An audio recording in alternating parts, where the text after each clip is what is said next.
Vivien Berriche, bonjour. Bonjour. Vous êtes responsable en recherche et développement au sein de la crypto-monnaie PoissonCoin, une nouvelle crypto-monnaie qui va bousculer le milieu scientifique. Alors, il y a plein de crypto-monnaies, des milliers peut-être. Qu'est-ce qui différencie PoissonCoin des autres crypto-monnaies? Eh bien, tout d'abord, PoissonCoin est issu des dernières évolutions de la recherche en pataphysique. C'est une crypto-monnaie qui a sa propre blockchain.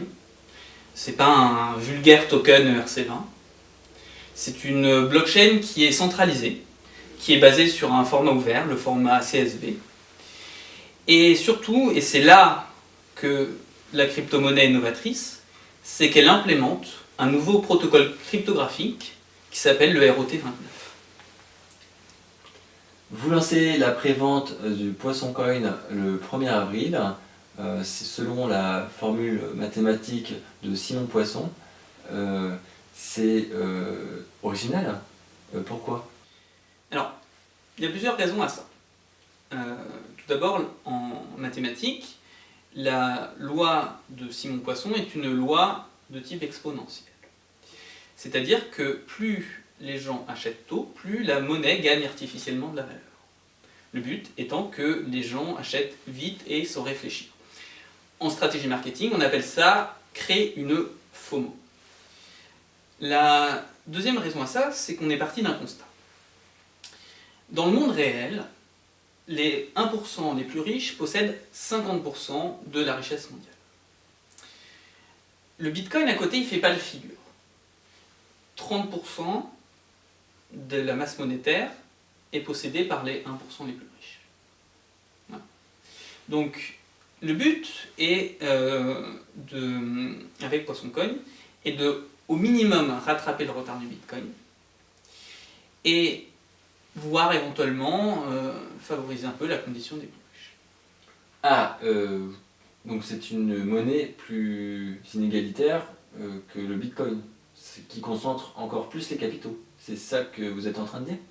Voilà, c'est ça, oui, c'est le principe de base du système capitaliste. Mais c'est bien ça. Si c'est bien, je ne vois pas ce que fait la notion de bien ou mal dedans. C'est comme ça que tout fonctionne. Lisez Thomas Piketty, il analyse ça parfaitement. Moi j'ai fait une école de commerce, on m'a enseigné un certain modèle économique, je ne fais que reproduire ce modèle économique. Voilà. Je ne réinvente pas la roue, arrêtons de toujours vouloir réinventer la roue. Je voulais vous poser une question un peu polémique. À propos du ROT29. Allez-y, allez-y. Vous êtes Posez, vous non, mais posez pas votre l'air à question. l'aise, Non, mais posez. Je suis parfaitement à l'aise. Ne vous énervez pas, ne vous énervez pas. Je suis parfaitement à l'aise. Posez votre question. Très bien. Le ROT29 est-il sécurisé?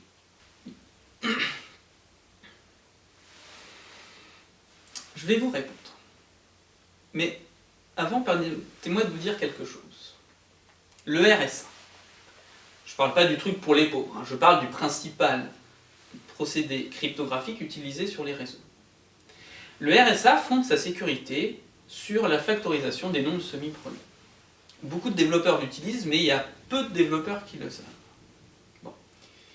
Eh bien, Monsieur Marandino, présentez-moi un travail universitaire, un seul, qui démontre mathématiquement que la factorisation des nombres semi-premiers est un problème NP complet. Autrement dit, présentez-moi un travail universitaire qui démontre mathématiquement la sécurité du RSA. Eh bien, vous n'en trouverez pas. Voilà. Donc, qu'est-ce que vous en déduisez, Monsieur Marandino? Que dès qu'on se connecte à nos comptes bancaires sur Internet, c'est comme si on donnait notre code à tout le monde, c'est ça? Mais non, bien sûr que non, c'est pas ça. Voilà, vous vous en rendez bien compte. Donc, soyez raisonnable dans vos questions. Je ne parlais pas du RSA, je parlais du ROT29. Vous essayez de noyer le poisson, monsieur Berriche? Non. Vous essayez de noyer le PoissonCoin. D'accord? Et ça, ce n'est ni juste, ni objectif de votre part. Donc non, je ne cherche pas à noyer le poisson. Je vais vous poser exactement la même question que pour le RSA. Présentez-moi un travail universitaire, monsieur Marandino, un travail qui démontre qu'il y a une vulnérabilité dans le ROT29. Dans ce que vous voulez. Dans le journal du SIAM, dans Science, n'importe quoi qui soit référencé dans le DBLP, eh bien, présentez-moi ces travaux, faites votre travail de journaliste, et après on en reparle. D'accord ?